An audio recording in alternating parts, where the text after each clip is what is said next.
The Fixing Fashion podcast is being recorded on the lands of the Gadigal people of the Eora Nation.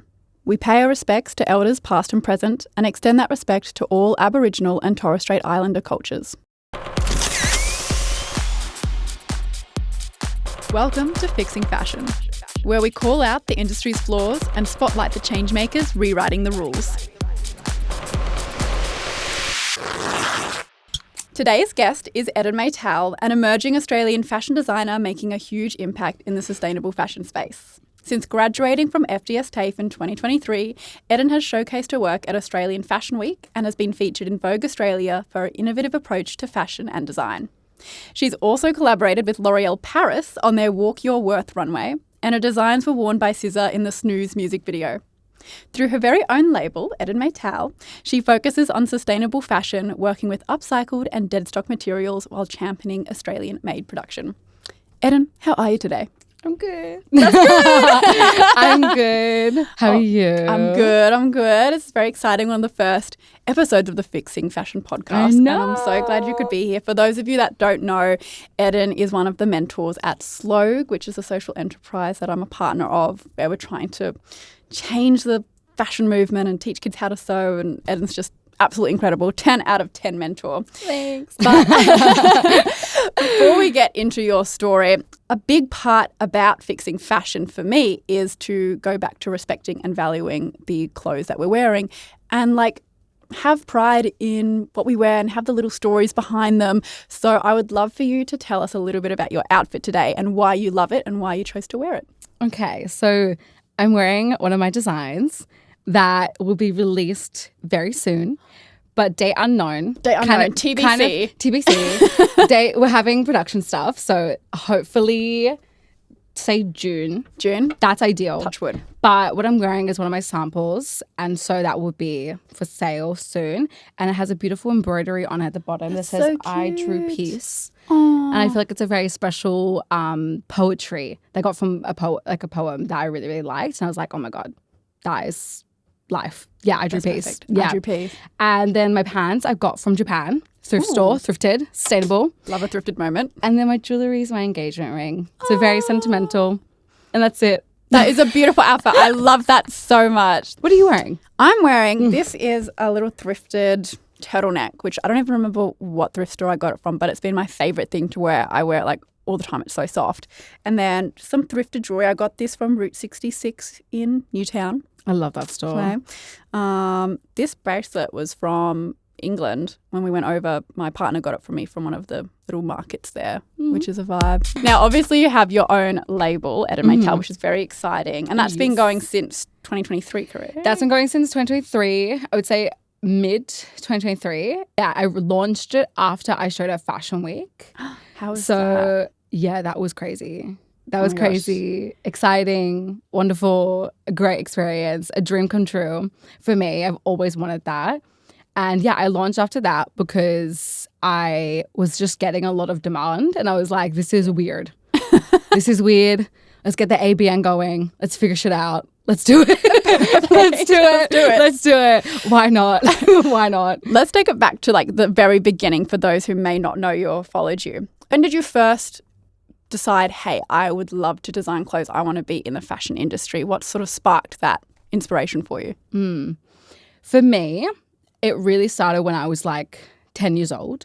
I was really, really creative. I drew all the time, every day. Or, my mum would just buy me crayons, textures, books, I would just draw all the time. And I would always draw fashion sketches, you'd see on Google or movies, people just doing fashion sketches. I would copy and do the same. I would draw outfits for Lady Gaga at 10 years old. Manifest it. Manifest it into the universe, please. I still have it. My mum opened it the other last year and she's like, oh my God, Lady Gaga cartoon images of you drawing for her and all that stuff. And other celebrities and cartoons and all that stuff. I was just super always drawing. And then my auntie, she studied fashion. So at 10 years old, 11, I would say, I went to her university and because she babysitted me for the day, they were really chill there. So she's like, let me come. and hang out with her the whole day in her classes. Sick. And so what I would do while she was like studying in the classes, you do like kind of like freestyle classes where like you just do like your projects and you finish them up and like the teacher's there. So Projects being like the things that people were making, like clothing and stuff like that? Yeah, for their like assessments and stuff. Okay, amazing. So yeah, so I was in the classroom and I got like scraps from other people and I just started draping. I didn't even know what draping even was. Oh my gosh. And I started like, it was just so natural for me. Yeah. I remember the lecturer coming to my auntie and being like, oh my God, like Eden should do fashion when she's older. And as soon as someone said that to me, my auntie and my mum and like everyone in my family really nurtured that dream. Oh my gosh. So I tried everything I could as a kid to do anything to do with fashion. So in classes in high school, after school, and just really pursue it. That and is just so cool. Oh my God. It's so amazing when people sort of like figure out what they want to do from a young age. Yeah. And you were drawn to that and you're like, you know what? And you were in such a supportive environment to be able to do that. Yeah. So then you went to FDS TAFE. Yes. Correct. What was that like? It was really good, but also it was really tricky because it was during COVID.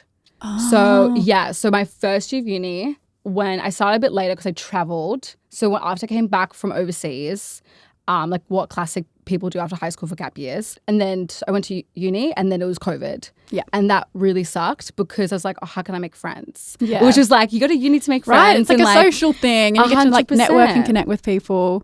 Yeah. Exactly. And so it's also like all of our classes were super practical. So how could we not be in uni? So it was sort of like less, by practical, do you mean it was like very much rigid on like, okay, we're learning this specific stitch or this specific like. Well, it's like we're pattern making. So we're pattern making like gowns and dresses and like shirts and like you need So you're trying to do it by yourself in your own home. in my bedroom. Oh my gosh. a tiny ass bedroom with a single bed. And like How did you get all the materials for that? Does it provide? So at the time, they really took time to really figure out like how to like send supplies. So like they did it through delivery and they did a great job trying to do the best that they could with what they had. It really sucked for the old years when they were finishing, but it wasn't so bad because I just started. It's like sort of all you knew. Yeah, it's all I knew really, like learning from home, which is kind of good because it's like independent learning in a way and they teach you that in uni anyway, so it's fine. But you know, I had to get a sewing machine at home. I had to get all the supplies. I had to do everything at home and just learn from a computer, which is fine from the teachers. And they did a great job. And we went into TAFE as much as we could. But then obviously the COVID restrictions lifted and then we started going back in. Yeah. And then that was really, really good. And then the second year happened again. But it was still like kind of on and off in school, not in school. Yeah, learning the best destabilizing. Yes. Obviously, I have not been to a design school or fashion school, anything like that, so I'm not sure the processes. But when you're there, they ask you to create designs for like a showcase or something. Yeah, so how it works with the school that I went to. So I went to FDS TAFE. That's in Ultimo. It's opposite UTS. A lot of people get those two mixed up. They're different degrees, but they're both really, really good. Yeah, so the goal is that like usually you do like assessments, you do like kind of like individuals and then you lead to like, you know, you learn and develop your skills towards a collection at the end of the degree. So you do like your 8 body of work.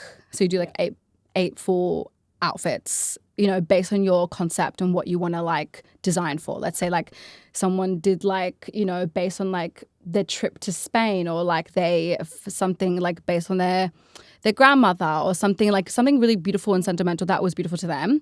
For me, I did it based on like interesting influences of like my culture and like my Middle Eastern and European culture and kind of juxtapositions of those and like working with textiles that were sustainable and working with a lot of like denims, tablecloths, working with anything that was kind of like, in a way, like kind of like destruction, but rummaging through destruction, kind of like resurrection. Okay, so like using like fabrics that have been discarded and like bringing new life into them. Exactly. Where did the passion for doing that sort of thing come from in terms of the sustainability and wanting to use those types of materials? Because I imagine it's much easier to make something from new material than trying to make it with a dead stock material or a discarded material. Potentially, could be wrong. No. Why did you decide to do that? You know what's interesting that you say it might be easier off like a roll of fabric? Yeah. It actually was easier for me to upcycle because I've been an upcycler my whole life. Yeah. Like you know, again, like the whole story back to like when I was young and 10 years old in like my auntie's university, and picking through the rummage of like people's offcuts of fabrics and me making stuff and dresses. And I would go to thrift stores like all of high school and like upcycle and slash things and like make things. And I was just such a maker. That is so good. Yeah. I wish I was a maker. I cannot. So for those of you who don't know, I do not sew. I cannot sew. It's something I need to learn this year, and we're already like 5 months into the year, and I'm like, oh my God, like. No, but you can stitch. But you know what I mean? Like, I still love a thrift, but to be able to like make it something unique and personal, I think is like so cool. So that's sort of where that stemmed from for you. So that's, you're used to that. Like that's like. I was so used to it. And honestly, like, I'm going to be super real. Like, I couldn't afford like $100 per meter silk like off the roll. It's expensive. And getting at the time, now thrift stores are kind of more expensive, but that's a whole different story. That's a whole different podcast. We can get into that. That's a whole different podcast, a whole different conversation. But at the time, you know, it was actually pretty easy to like go to like Vinnie's, like go to Salvo's and get like a lot of remnants, you know, shirts and denims to upcycle. Yeah. And I think as well with fashion at the time in school in particular, it was super traditional. So in traditional fashion school, you learn like how things are done the OG way. You buy, you cut everything, all the patterns on like the meters of fabric. You calculate how much meters of fabric you use per like the patterns, and then that's how you make up costs, right? So that's how you do it, right? And that's what the industry does. For me, because I couldn't afford it, and also COVID actually ignited a lot of my kind of bowerbird ness of like making and like wanting to design. Bowerbirdness. What does that mean? Well, bowerbird I learned in school because it was like an assessment, and I actually fell in love with it. It's like a bowerbird that collects shiny things that's like rubbish, and they create like a beautiful nest. That is so cool. Oh my God. Did you nearly call your brand Bowerbird? No.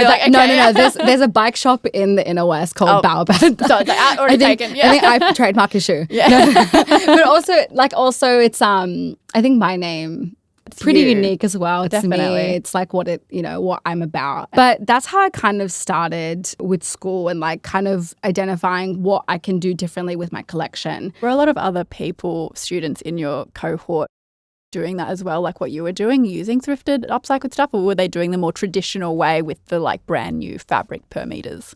I would say 3 out of 30 did. What you were doing? Yeah. Okay. They did like upcycling and getting like the tablecloths Do you think that was also, obviously you might not know, like a monetary thing, or more of like sustainable, like this is why I'm doing it because of the sustainability aspect? Obviously those things go hand in hand a lot of times, but obviously virgin fabric is super expensive. So yes. I mean, I'm not too sure about their reasonings about why. I think they just did it because they just thought the fabrics were really beautiful. Yeah. And they are. Like, beautiful vintage fabrics are, you know, so good to use. And, like, they have a uniqueness to it that no one else will have. Every vintage piece has a beautiful story towards it. So I'm sure they had their reasonings. For me, it was more about proving a point of, like, how we can change the production life and like fashion in Australia to make it more sustainable, because there's only such a small handful of sustainable fashion brands in Australia that upcycle, and it doesn't look in a way crafty. Yeah, because there's a specific look that people think of, right? When they think of like sustainable fashion brands, it's either like the super neutral like hemp cotton linens that are like very like Byron Bay-esque, bohemian, or it's very much like wear like a bunch of prints and colours and patterns all at once, and just like a very eclectic type of style, right? So it's like to be able to try and bring sustainable fashion into like, no, this can also look really cool and like trendy, and that trendy is a word that, you know, I've got beef with it, but and that's okay. And that's okay. That's okay. But to be able to be like, no, like it can fit everybody's style and what they like. It doesn't have to be like a certain boxed in element. So I think it's really cool that you know, you're like being one of the forefronters of I wouldn't say I'm the forefronter. I would say that but you're the new generation coming up. I'm the new gen. I'm the new gen, and that's okay. There's not a lot, so no, there wasn't. And I think like Kit X, like when I was in school, I really looked into Kit X, like what she was doing in terms of like the upcycling denim, and she was working with apparel, which is like a landfill place that collects discarded clothing that can't be sold because they're like just they're ruined, and so they repurpose it, they destroy it and turn it into furniture. They're really innovative. So I actually worked with them for my collection. That is so cool. Yeah. Oh my gosh. So I flew to Melbourne. I went into the factory. They were super lovely. They were like, yep, for sure, we'll collaborate with you, which was really, really good experience. What did that collaboration look like? Did they give you materials? They gave me materials. Okay. So they basically just like sectioned off for me denim, like black denim specifically, because I asked for black denim. Yeah. And when you think of like upcycling denim, there's a lot of blue. And I'm like, I'm not a blue denim gal. I'm more like black denim gal. Yeah. So like. And that's the denim that then was that matching denim. Yes, that's the one that you wore. Oh yes, God, you wore that. I'm going to put a picture up somewhere. It is incredible. I love this denim set so much. So I didn't realize it was from apparel. Yeah, so it's from apparel. I patchworked. So I patchworked and Pata made that whole denim suit. I made a denim suit. So cool. Yeah, it was really, really cool with like hand-dyed crochet, upcycled buttons, like crazy like collars and like shoulder pads. It's really, really cool. And like, I love it. It's one of my favorite pieces from yours actually. It looks really good on you. Oh, thank you. When you were studying, were much of the course content about sustainability in the industry? Or was it? No, not at all. Really? I think like one class. It's like equivalent to like doctors at the time studying nutrition. Okay. Where it's like they learn it in like one course and like one, and that's it. Like one class or one term. Which is wild because just like doctors and nutritionists feel like it's like if you eat well, that's quite a lot of things that correlate to your health. And just like in fashion, it's like sustainable fashion is all of fashion in a sense, because it's like if we run out of materials, if like it just seems to me so innate that they'd be so connected. I was under the assumption that like there was a lot of, you know, education that was doing design and textiles that were showing like how to use seaweed as fabric and how to do like eco printing and stuff, but that wasn't the case when you were there. Not necessarily. Okay. Like they showed videos. Okay. But they're like, if you want to do it, if you want to do it, like, we'll help guide you and like we will support you in doing that. But they didn't know how they could implement that. And mostly for me, the passion around sustainability was more of like the landfill issue.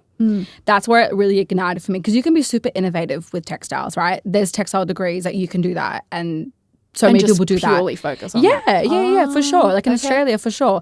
But but the real issue for me, yes, it's great to do that, but it's super, super, super expensive to study it. Not to study it, to produce it. Oh, right. Because the actual degree doesn't cost much. It's just more about like the making of it. Like you have to produce it yourself and like come out with a body of work that's your portfolio. Do you know what I mean? Of what you can do. Yeah. And prove yourself in the industry. But yeah, those stuff like that is super expensive. For me, a landfill was a really interesting situation because I saw Kit X do it in Australia, and that was really inspiring. I'm like, okay, there's proof that it can happen. And then I compared it to what was happening overseas, because they're super ahead in Europe, right? Yeah. Of course, Australia's a little bit more behind, but we'll get to that in a different podcast. We'll get there. We'll get there. We'll get there. So there's a designer called Marine Sarah, and she's a French designer, and all her stuff, she started off upcycling. She left university super, super, super popular with her innovative upcycling skills and super unique designs. Yeah. They didn't look crafty. They look cool. Like, do you know what I mean? Like, it's like sustainability like, being cool. Like you wouldn't really even know unless somebody told you. Yeah, you wouldn't even tell. Yeah. And that was like, I looked at that and her unique style with her logos and her way of like pattern making and the silhouettes and the storytelling behind her collections. I'm like, wow, like you can do it. Yeah, it's possible. It's possible. Yeah. It's expensive, but it's possible. But with the landfill situation, I was so like, how is so many clothing ending up in landfill and no one's doing anything, and we're just producing so much more stuff? And the issue with like how we said before about trends and how you kind of have an issue with trends, there is an issue with trends. The trends issue is super important to tackle in Australia, because like there's a lot of, especially with social media, how it's a rise of like wearing the next best thing or going to an event, you only wear one thing, and it's an issue. It's polluting our water, it's polluting our land, soil in like overseas, because like we ship it off. Yeah. And it's like just all of the waste. They're like, we don't deal with that. We're just like, oh, somebody else can deal with it, and we throw it away. And I know there's a massive problem even with op shops at the moment. They're receiving so many donations because, again, people are wearing things once, or the micro trends from TikTok or something. So it's like the cow print. Nobody's wearing cow print anymore. Remember that was a massive thing like 2 or 3 years ago? Where's the cow print gone? It's all donated to op shops. Op shops get this influx of clothing, and then they can't do anything with it. So it goes to landfill overseas. It's crazy. And it's crazy. And like the fact that it's been going on for so long as well, nobody's really talking about it in the mainstream fashion industry. No one is. Which is wild because that's their fashion. Yeah. It's their clothing. Yeah. And you're going through, I'm seeing videos on like social media and like websites from like companies who are doing like a good thing to like upcycle like those clothing from waste, from landfills. And they're seeing brands and they're big brands and those big brands are not doing anything about it. And it's like up to us as consumers to shop more conscious, sustainable, just to support the smaller designers trying to like make a change. Yeah. Yeah. That's so hard because It's obviously hard. like to do things sustainably, if it's made sustainably, it's going to be more expensive, right? Because you're paying the person that made it. And often if it's a small designer, such as yourself, a small label, like you're the person that's literally sitting there sewing and making the whole design. And so it's not, overseas labor that we can pay super cheap comparatively. All the fabrics are either harder to source because they are like renewable or, dead stock fabric. And then it's a lot harder to scale because scaling is also sort of like the opposite of sustainability in a sense. So it doesn't fit the current mold of fashion. But then you've got all of these like super fast fashion brands still coming out all the time. Yes. And it's like, how many more loungewear set brands can we handle? Literally. Like Yes. you're not doing anything new or different.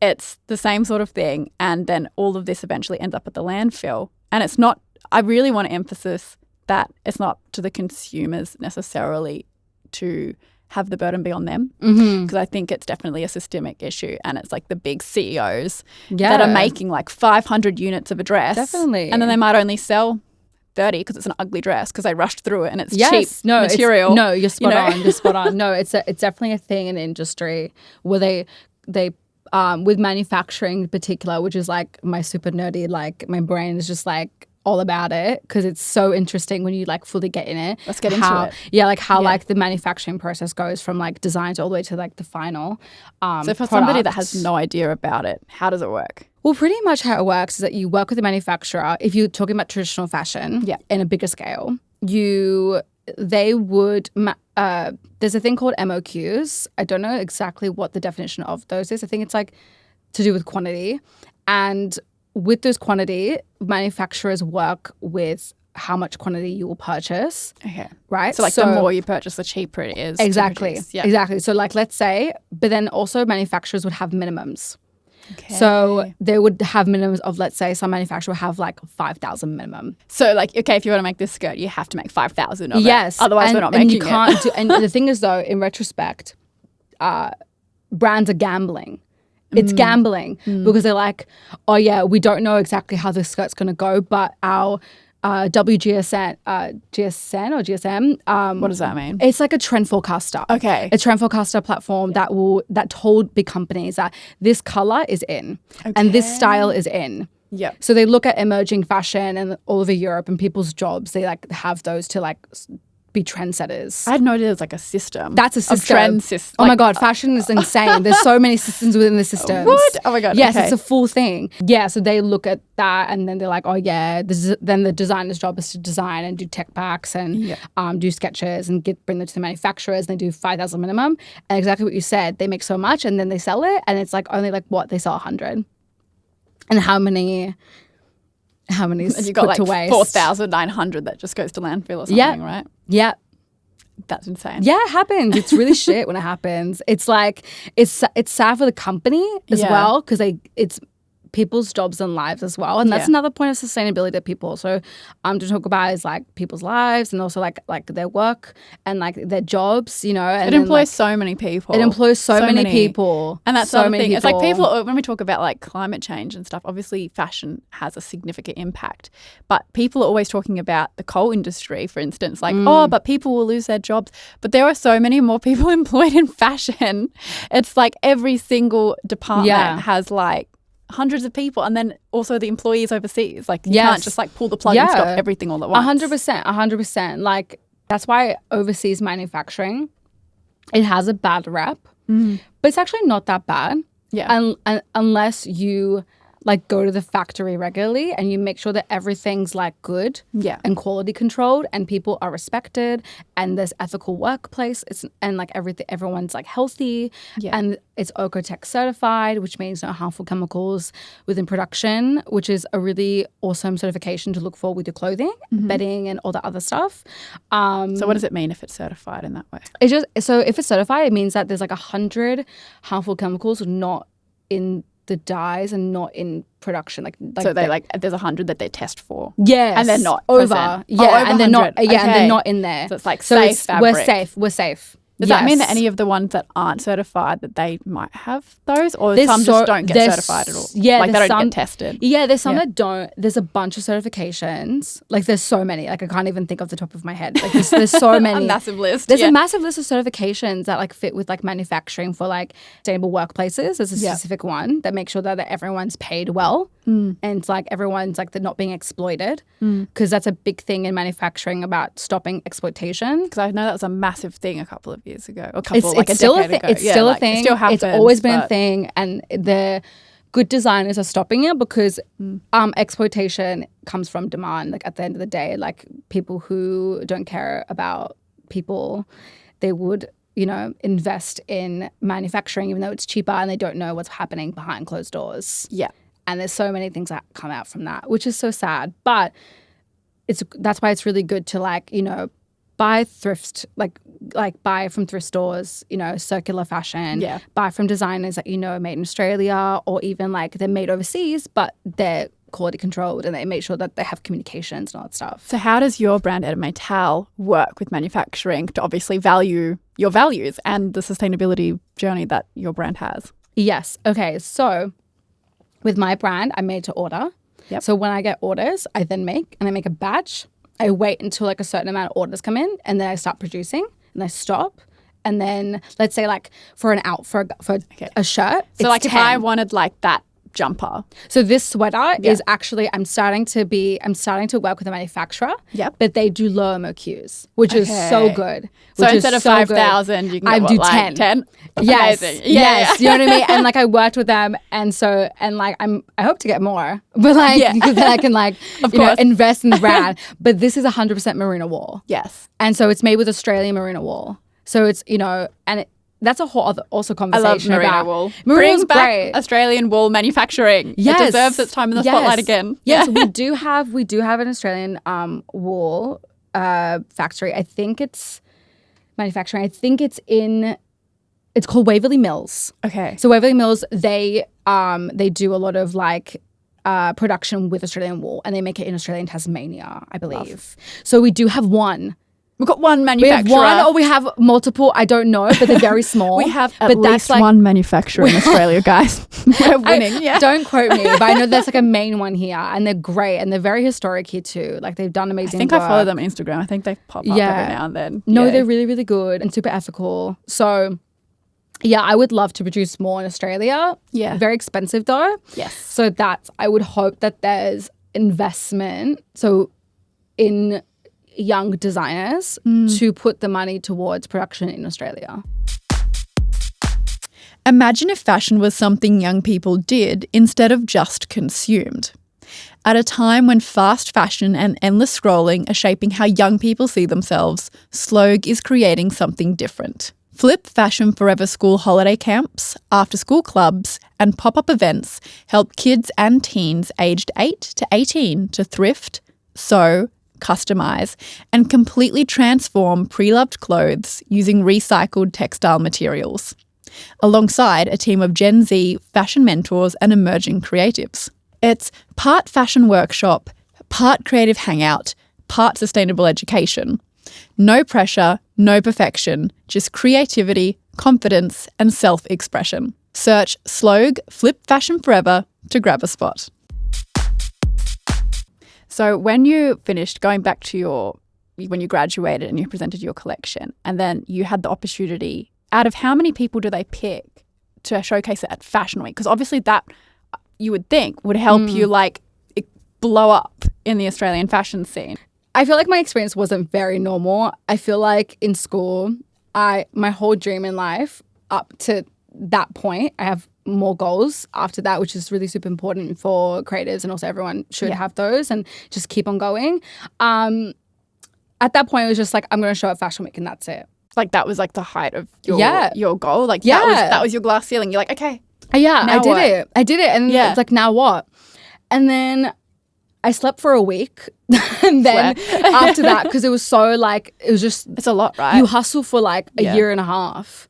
To like get all the pieces out to get everything done. Like, you know, you do your graduate collection, you pitch yourself, you do a panel at the end of the year in third year. How many people was there to choose from? Oh, yes. So there was, I would say from 30, I would say 5. Out of 30 people, only 5 or 6 were chosen, you being one of them for Fashion Week. Yes.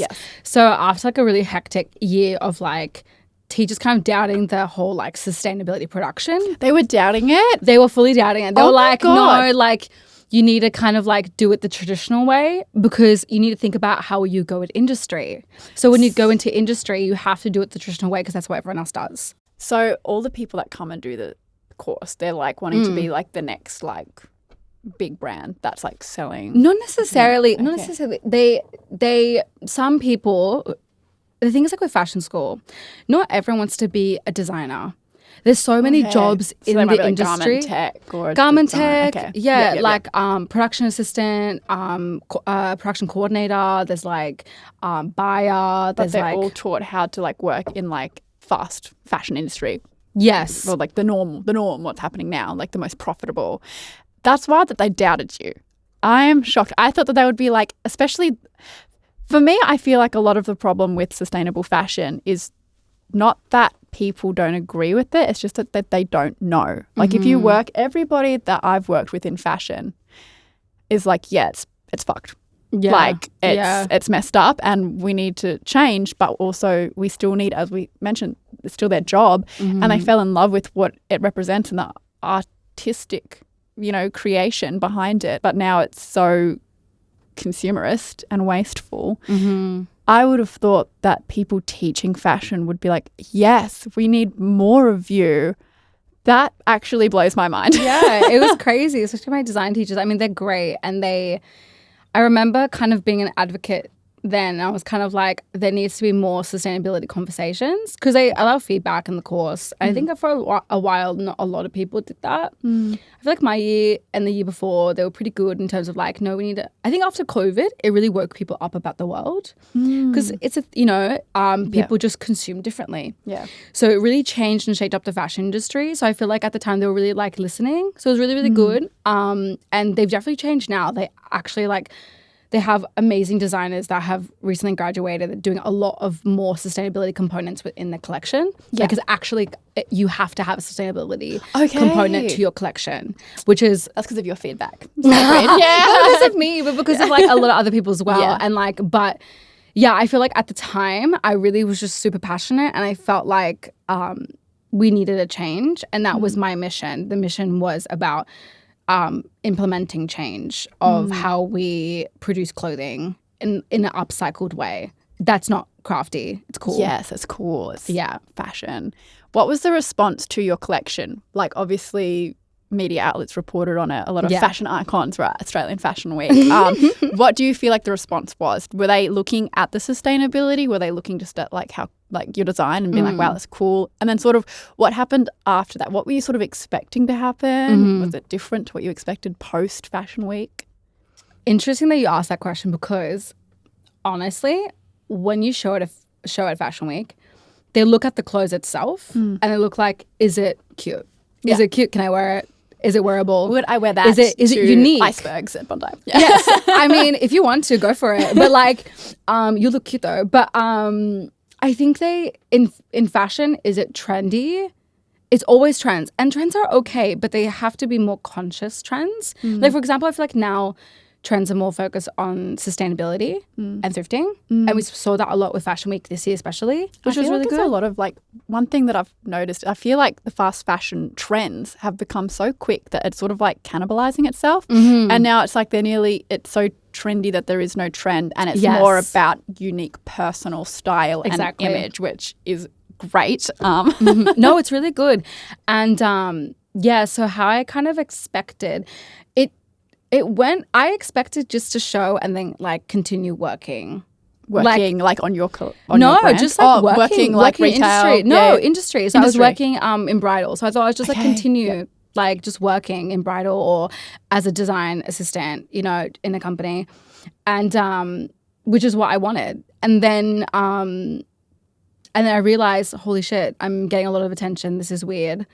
I'm overwhelmed, which is good overwhelmed, but also kind of feel like a little bit of imposter syndrome a little bit. Yeah. And I was kind of like, I've only learned to be a student and then just have those skills and then leave and then work, not necessarily have my own brand necessarily and like be someone who has a lot of attention. Does that make sense?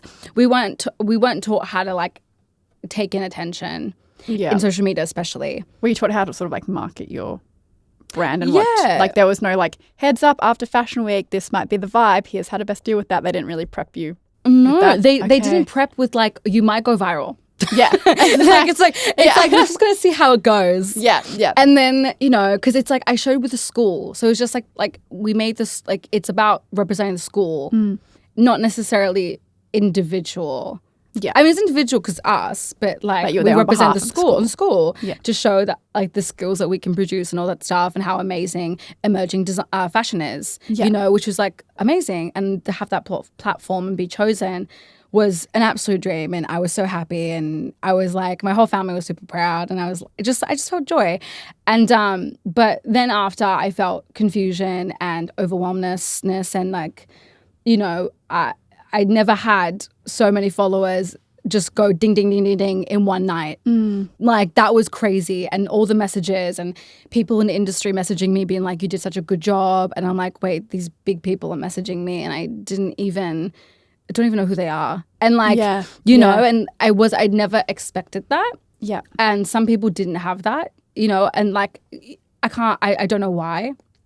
I just felt really like overwhelmed. And then I had a PR agent called, Up Next Designer. I don't know if he's really famous on Instagram. Okay. So Instagram famous. He's Instagram famous, Twitter famous or whatever famous. He's a PR agent that goes around to shows and looks up emerging designers and like puts them on blast. Okay. So that's how I got. He put you on blast. He put me on blast. He put me way up on blast. And, he saw my show. I talked to him backstage.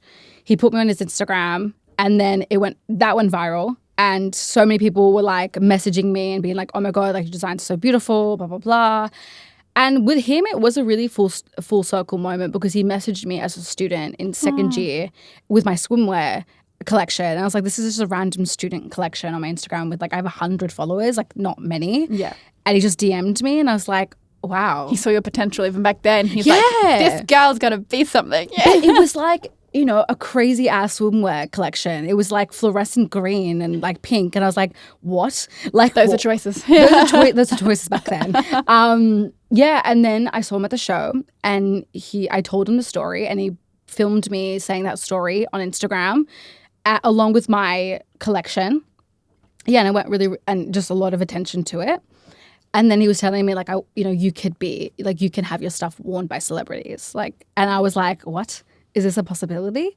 Like, there's no way. Yeah. And then it did become a possibility. It did happen. Your stuff has been worn by celebrities, which is wild. Yeah, right? It's super wild. And I was like, wow, this is insane. I'm from Sydney and someone from America wants my stuff and that's insane. And the whole process just to get it there was insane. And that happened a couple of months actually after Fashion Week because every week people wanted my stuff. After Fashion Week they were messaging you. Like every day, every week people coming to my house like loaning and coming to your house. Yeah. Banging on your door. No, literally like they'll be like, like coming to my house and like I'm like, I think I need to like I need to get a studio because like I so many people know where I live now. Yeah. And I was just like, okay, I need to get a studio because I don't think my bedroom's professional.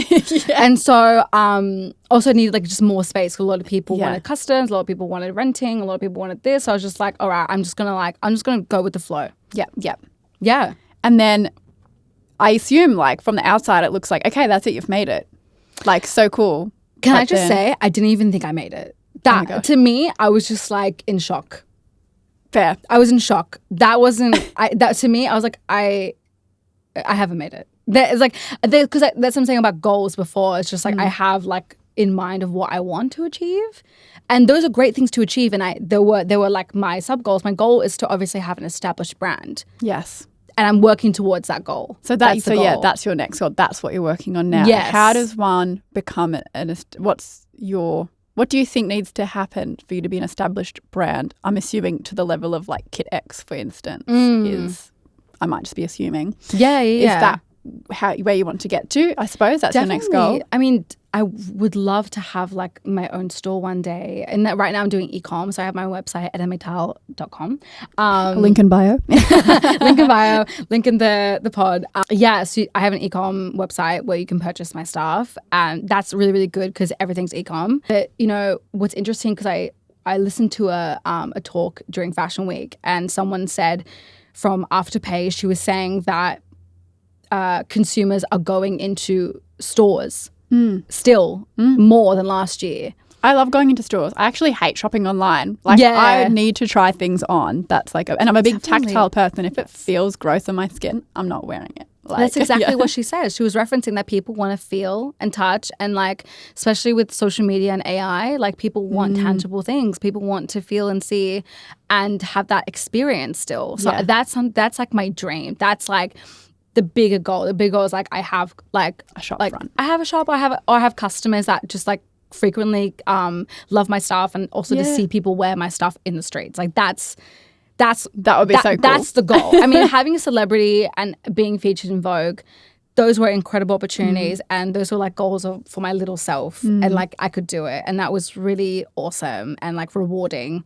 But when a customer comes in and they just review your stuff, being like, I feel I wore this to a special event, or I wore this to work and I felt absolutely confident. That's the goal. That's the dream. That's what I want. But with a sustainable tick to it. Like, you know what I mean? That's what I was going to ask. How do you manage? Obviously, there's a lot of friction between growth and sustainability and being able to, you know, coexist in that space. And obviously that is, again, saying it, the goal, because I think that it is possible, the scale. But how do you personally handle that sort of friction? So I think what's really important to know, I think expansion isn't always unsustainable. Do you know what I mean? Yes. I think when you are with fashion, it's a business, right? So right now I'm in like a hard, rough launch mode where I'm like, where it's super experimental. I'm having fun. I'm creating things that are unique and I'm enjoying the process, right? At my own expense.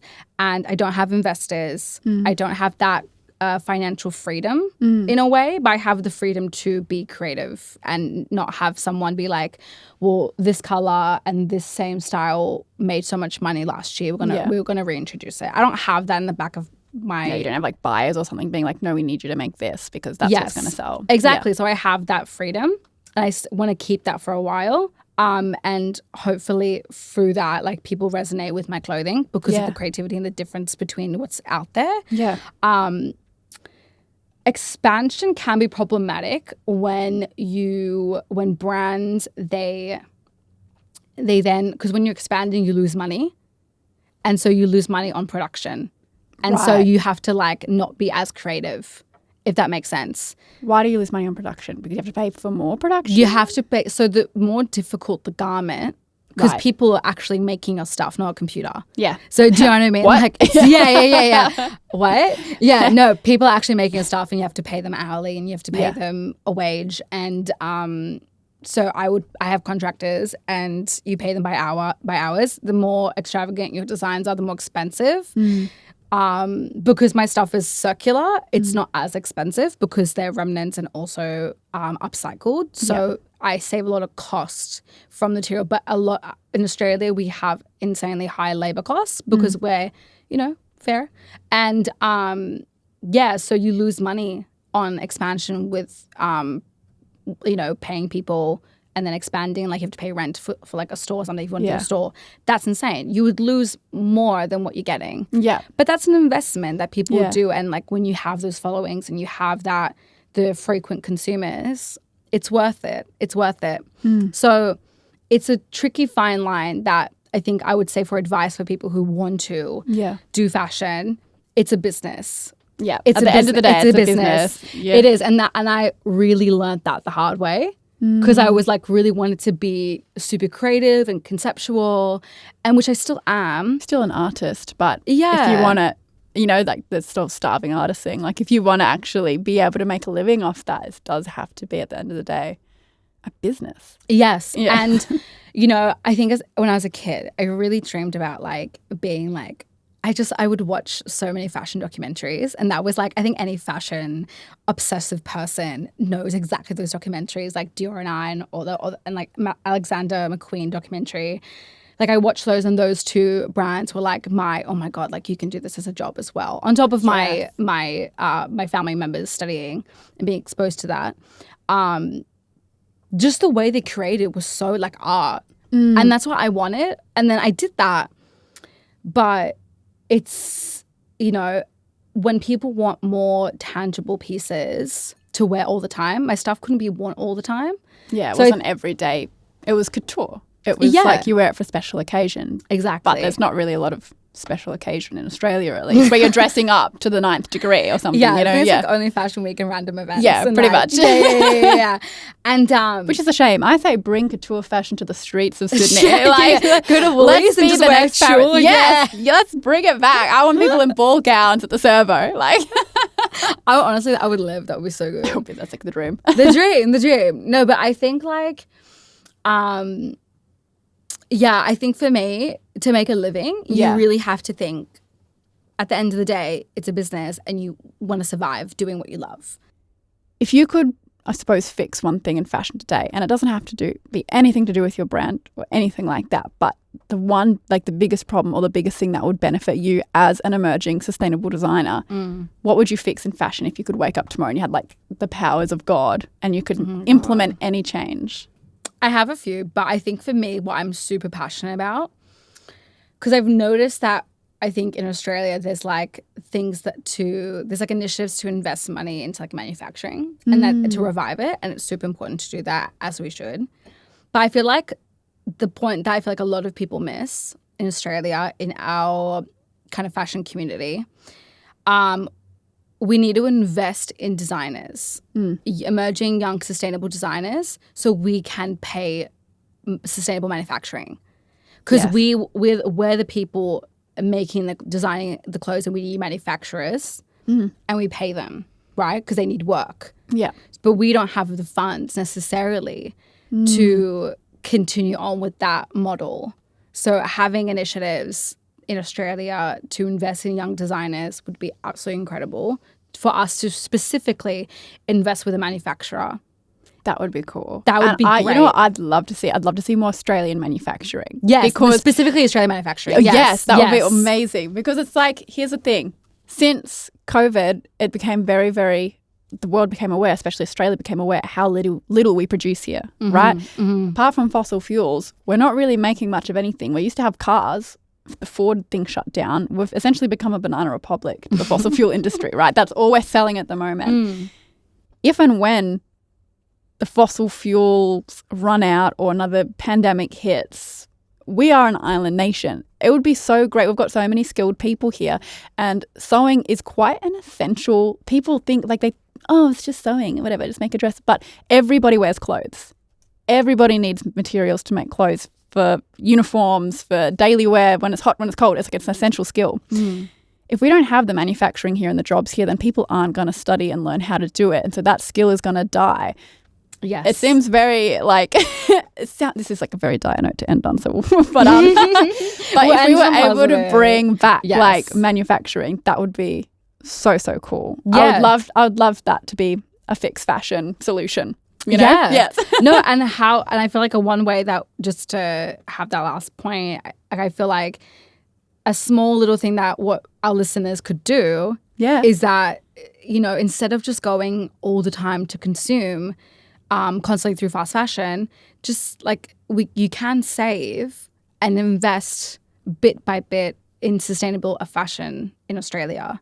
Yes, like supporting sustainable fashion designers in Australia. Yes. Yeah. And I feel like that would make such a difference because then we're financially supported to continue the model. Yes, it's so important. Like buying one dress from like a big fashion conglomerate is not going to mean anything to them. But for someone to purchase something from you makes such a difference, and from other small designers makes such a difference.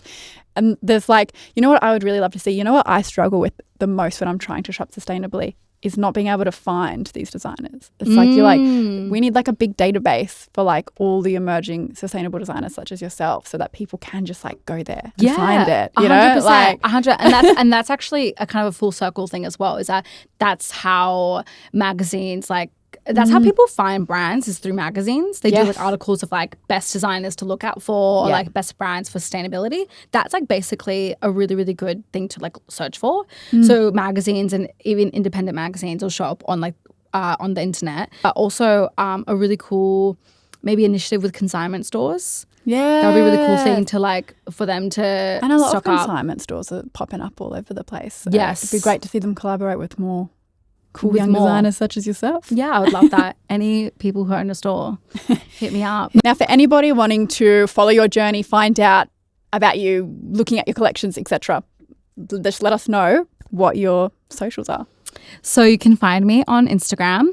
My @ is Eden, so EDEN.May, like the month, MAY _TAL. And also my website, which is edenmaytal.com. Well, thank you so much for coming on the Fixing Fashion podcast. It's been so lovely to have you. Thank you for having me. My pleasure. Thanks for joining us on the Fixing Fashion podcast. If you'd like to dive deeper into the conversation, head over to our YouTube channel, where you'll find bonus clips, visuals, and additional content from each episode. You can also follow us on Instagram to stay up to date with the latest episodes, behind-the-scenes content, and announcements. If you'd like to support the podcast, visit our Substack and become a monthly subscriber for a little more than the price of a coffee. Your support helps us continue these conversations and bring new episodes to the show. We release new episodes every second Wednesday. Thanks for being a part of the Fixing Fashion community, and we'll see you again in a fortnight.